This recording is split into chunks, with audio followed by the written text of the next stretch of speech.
ముఖ్యంగా ఈ పుస్తకం ఎందుకు రాయాల్సి వచ్చింది అనేటువంటి ఒక బ్యాక్‌గ్రౌండ్ మనం ఆలోచిస్తే, ఈసారి తెలంగాణలో బీసీ వాదం, బహుజన వాదం పుణ్యమా అని చెప్పేసి పెద్ద ఎత్తున సర్పంచులు బడుగు బలహీన వర్గాల సంబంధించినటువంటి వాళ్ళు ఎన్నిక కాబడ్డారు.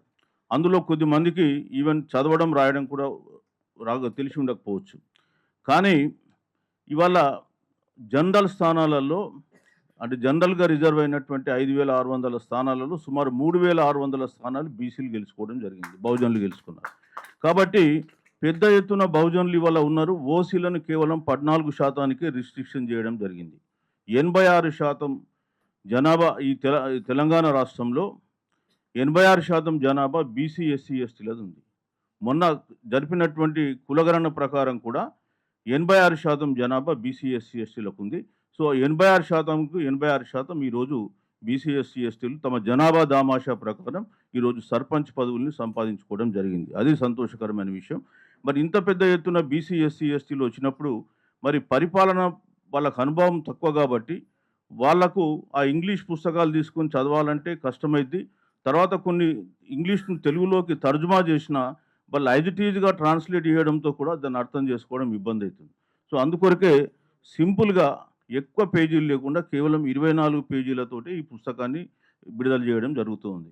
ముఖ్యంగా ఇందులో మేము చెప్పిన అంశం ఏంటంటే, ఇవాళ భారత రాజ్యాంగం, భారత రాజ్యాంగం యొక్క ఆత్మ ఏందంటే ప్రియాంబుల్, భారత రాజ్యాంగం యొక్క పీఠిక.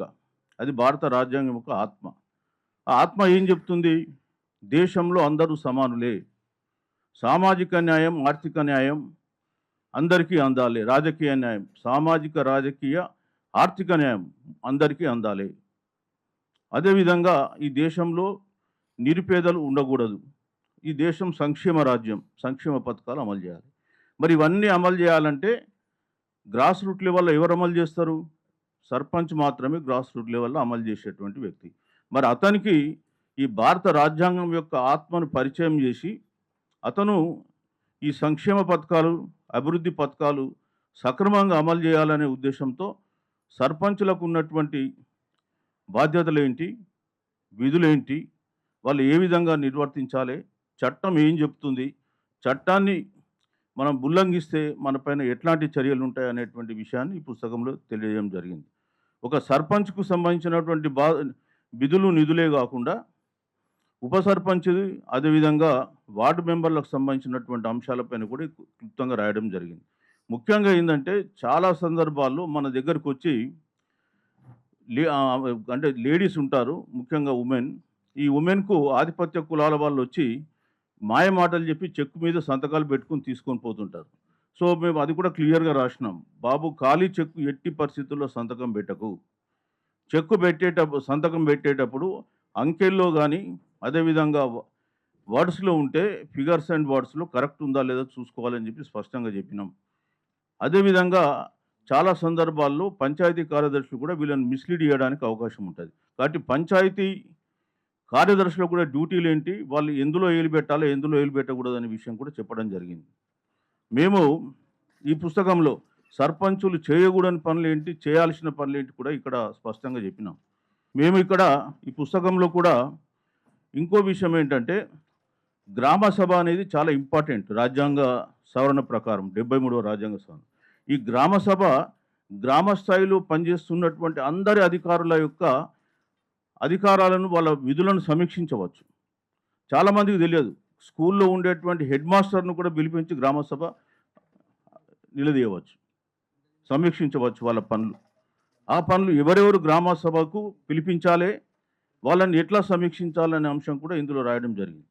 సో ఇవాళ మేము అనుకోవచ్చు, మేము గజిటెడ్ ఆఫీసర్స్, మాకు పెద్ద శాలరీ ఉంది, వీళ్ళేంది చదువుకోలేనటువంటి వ్యక్తులు, మేము పోవాలన్నా అంటే మరి చట్టం ఒప్పుకోదు. చట్ట ప్రకారం గ్రామ సభకు ఎవరు విధేయులై ఉండాలి అనేటువంటి అంశాలు కూడా ఇందులో రాసినాం. కాబట్టి మేము ఈ బుక్కు ఒక బీసీలని దృష్టిలో పెట్టుకొని రాయలే. అందరు సర్పంచులు దీన్ని వాడుకోవచ్చు, దీనిపైన అబ్జెక్షన్ లేదు. అందరికి అవే డ్యూటీలు, అదే చట్టం వర్తిస్తుంది కాబట్టి ఆ చట్ట ప్రకారమే రాసినాం. అదేవిధంగా ఇది మేము కొంత రాబోయే కాలంలో యూట్యూబ్‌లో కూడా ఎక్స్‌ప్లెయిన్ చేస్తాం. ఒకవేళ చదువుకోలేనటువంటి పరిస్థితిలో ఉంటే ఆ యూట్యూబ్‌లో కూడా మీరు చూసుకోవాల్సిందిగా కోరుతున్నాం. మా ఉద్దేశ్యం ఏందంటే, రేపు గ్రామ స్థాయిలో బీసీలు, ఎస్సీలు, ఎస్టీలు పెద్ద ఎత్తున వచ్చిండ్రు కాబట్టి, వీళ్ళు మంచి పరిపాలన, సుపరిపాలన అందించిండ్రు అనేటువంటి ఒక మంచి పేరు వాళ్ళకి రావాలనే ఉద్దేశ్యంతో ఇది రాయడం జరిగింది. అట్లనే మోడల్ గ్రామాలంటే ఏంటనే విషయం కూడా ఇందులో రాసినాం. యాక్చువల్‌గా పేజీ వెనుక ఇచ్చినటువంటి బొమ్మ కూడా గంగదేవపల్లి అనేది ఒక మోడల్ విలేజ్ అది. ఆ గంగదేవపల్లిలో సుమారు ఒక 65 కమిటీలు ఉంటాయి గ్రామ సభలో. సో, ఆ కమిటీలు ఎట్లా చేస్తే ఏం కథ అని ఇందులో మేము రాయలేం గానీ, బట్ ఒక మోడల్ విలేజ్ గురించి మాత్రం ఇక్కడ ఎక్స్‌ప్లెయిన్ చేయడం జరిగింది. సో, ఇది బుక్‌ను యొక్క సంక్షిప్త వివరణ. ఇక ఇవాళ ఈ బుక్‌తో బాటుగా ఇంకా కొన్ని అంశాలు మనం చర్చించాల్సినటువంటి అవసరం ఉంది. ముఖ్యంగా ఇవాళ తెలంగాణ రాష్ట్రంలో అధికారంలో ఉన్న కాంగ్రెస్ ప్రభుత్వం అధికారంలోకి వచ్చినాక 6 నెలల్లో 42% రిజర్వేషన్ అమలు చేస్తామన్నారు. అది అమలు చేయకుండానే వాళ్ళు ఇవాళ ఎన్నికలకు వెళ్తున్నారు. అటు గ్రామ పంచాయతీ ఎన్నికలు, ఇక ఇప్పుడు బహుశా 17వ తారీఖు రోజు అనుకుంటా మన 18వ తారీఖు మున్సిపల్ ఎన్నికల నోటిఫికేషన్ వస్తది. ఇక నగారం మోగుద్ది. ఒకవైపు మాకు రావాల్సినటువంటి 42% వీళ్ళు ఇవ్వరు.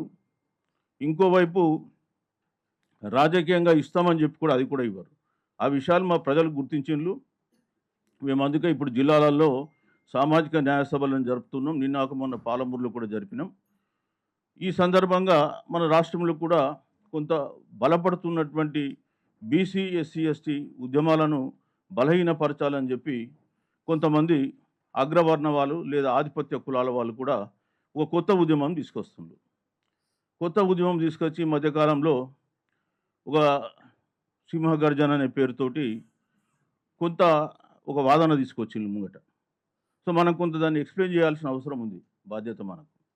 ఎందుకంటే అందులో వాళ్ళు ఏం చెప్తున్నారంటే, మొట్టమొదట ఈడబ్ల్యూఎస్ రిజర్వేషన్స్ అనేటివి ఈ రాష్ట్రంలో దుష్ప్రచారం జరుగుతుంది అని. సో, మేము ఒకటే చెప్తున్నాం.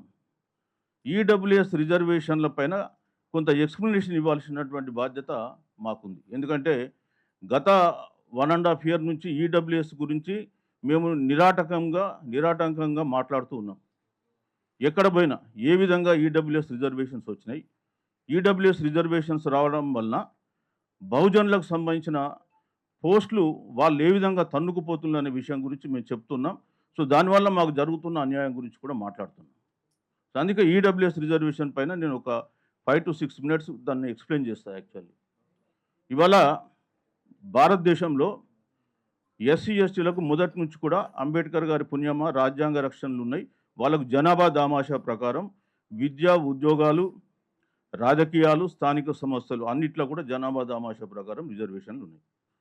బీసీలకు వస్తే మొదటి నుంచి రిజర్వేషన్లు లేవు. అసలు బీసీ ఎవరనేది గుర్తించడానికి రాజ్యాంగంలో ఆర్టికల్ 340 ప్రకారం ఒక బీసీ కమిషన్ పెట్టి బీసీలను గుర్తించి వాళ్ళకి ఎంత శాతం రిజర్వేషన్ ఇవ్వాలనేది కేంద్రం చేయాల్సిన పని. కేంద్రం ఏం చేసింది? బీసీ కమిషన్ పెట్టలే. అప్పుడు అంబేద్కర్ గారి పోరాటం వలన 1953లో కాకా కాలేకర్ కమిషన్ వేసిండ్రు. ఆ కాకా కాలేకర్ కమిషన్ 2499 2399 కులాలను బీసీలుగా గుర్తించి బీసీలకు ఏ కేటగిరీ ఉద్యోగాలలో ఎంత రిజర్వేషన్ ఇవ్వాలి, బి కేటగిరీ ఎంత, సి కేటగిరీ, డి కేటగిరీలో కూడా ఎంత ఇవ్వాలని చెప్పి వాళ్ళు స్పష్టమైన రికమెండేషన్ ఇస్తే నెహ్రూ గారు ఆ రికమెండేషన్స్‌ను పరిగణనలోకి తీసుకోకుండా పార్లమెంట్‌లో ప్రవేశపెట్టకుండానే దాన్ని తిరస్కరించేసి